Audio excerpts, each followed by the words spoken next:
Hello, Economics 212 class. My name is M.Munroe, and my group member, Doronique Bethel, and I have chosen to do a monopoly company, and we have selected Microsoft for our group project. Doronique and I collaborated on the information for our presentation, and we worked on various slides and topics. However, I will be making the presentation on both of our behalf.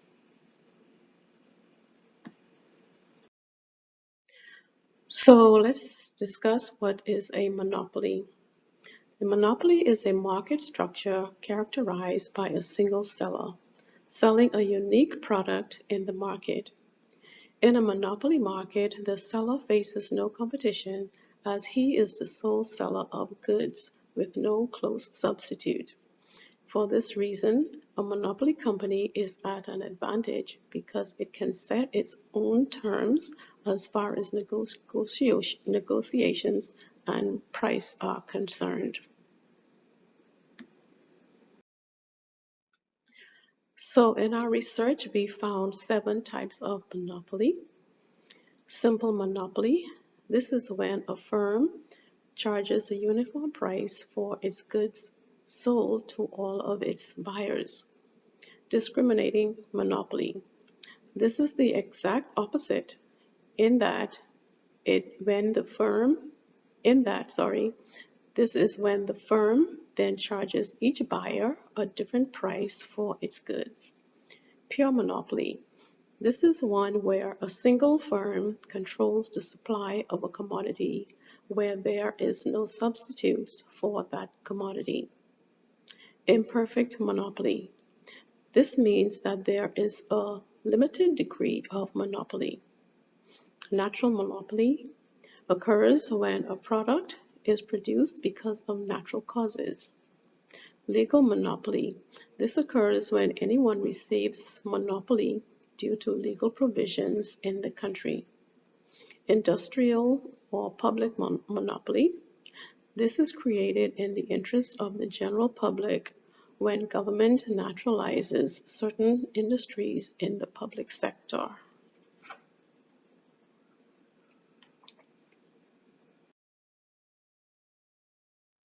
And here are some real-life examples of monopolies.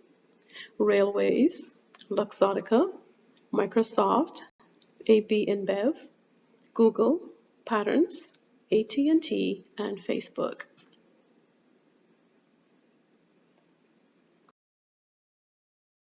And here is just a closer look at the real-life examples. Railways are constructed into the local transportation infrastructure by governments, providing all local transportation. So in other words, in a particular state or country, metropolitan area, there's no need to have more than 2 monopoly railroads. So one being incorporated by the government, this one will have the monopoly in the area, so there's no need to have 2. Next, we have Luxottica. Luxottica is a company that owns all the major brands of sunglasses, producing over 80% of all eyewear worldwide. Next is Microsoft. Microsoft is a computer and software company which has earned more than 75% of the market share in its field. AB InBev. AB InBev is a merger of Anheuser-Busch and InBev breweries, which now together distribute over 200 types of beer. Google is the biggest web searcher with a market share of 70% and is a leader in technological innovation. Patterns provides temporary legal monopoly status for companies needing it at the time, and during that time it cannot be used by others. AT&T was the sole communications supplier of telephone services around the entire USA. Facebook is considered a monopoly because of its huge market share in the social media industry, and it leads the way and far surpasses its competitors such as Google and Twitter.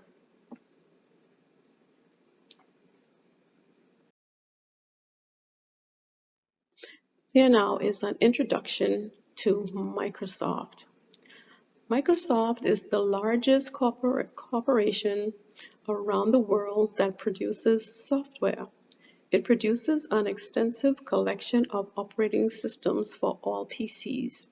In addition, it also produces the leading word processors and spreadsheets for both Windows and Macintosh operating systems. Of the market share of Office suites, 85% belongs to Microsoft. This includes Excel, Word, PowerPoint, Microsoft Exchange, and Microsoft Access. So now, how did Microsoft develop into a large software monopoly?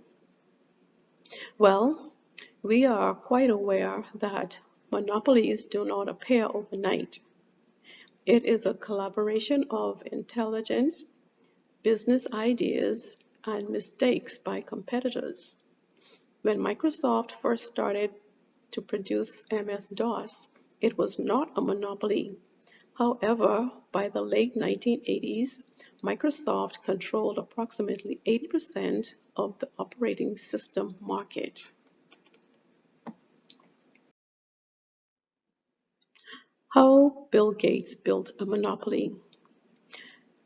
1975, Microsoft was started when Bill Gates and his childhood friend, Paul Allen, collaborated on building computer hardware and software, respectively.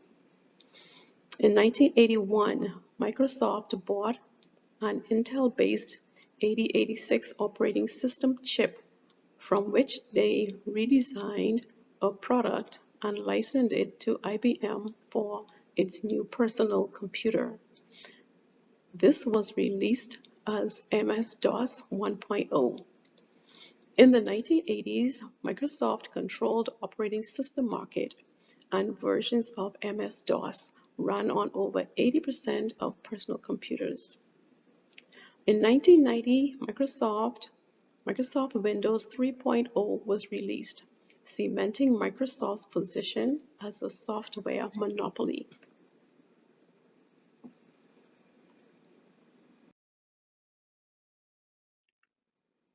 Windows 3.1 emerged, replacing version 3.0, and became the operating system on over 70% of personal computers. Soon after, Microsoft applications such as Microsoft versions of Word, Excel, and Office started dominating the applications market. At this point, Microsoft was quickly solidifying monopoly status.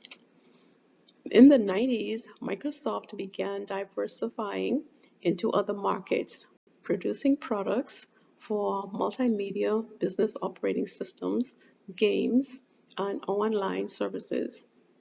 Microsoft continues to advance as its innovative products continue to evolve and make life as we know it a little more easier and the world a little more closer.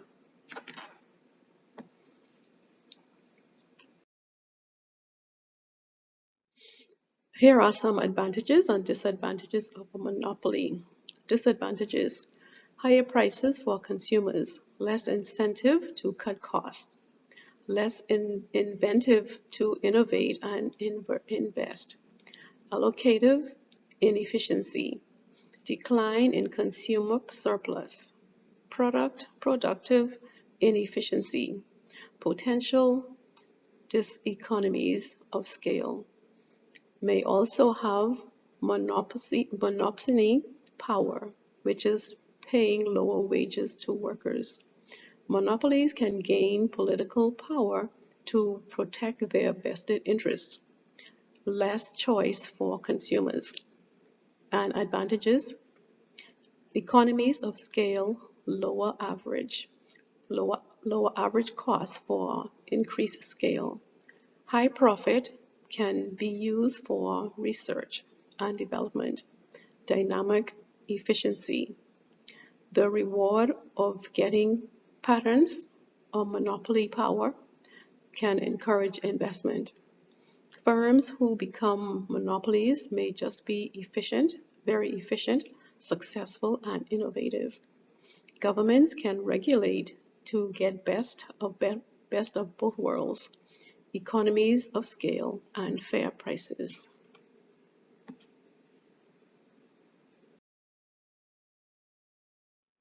In conclusion, and thank you. In our conclusion, we would like to say that even though monopolistic companies might have the advantage in a market seemingly all to themselves, governments enact regulations to keep consumers protected from inflationary costs and devious prices. Governments have also enacted antitrust laws to further protect consumers. Dornick Bethel and Margarita Munroe say thank you for viewing with us and listening to us. And here are our references which we use for our presentation. And thank you.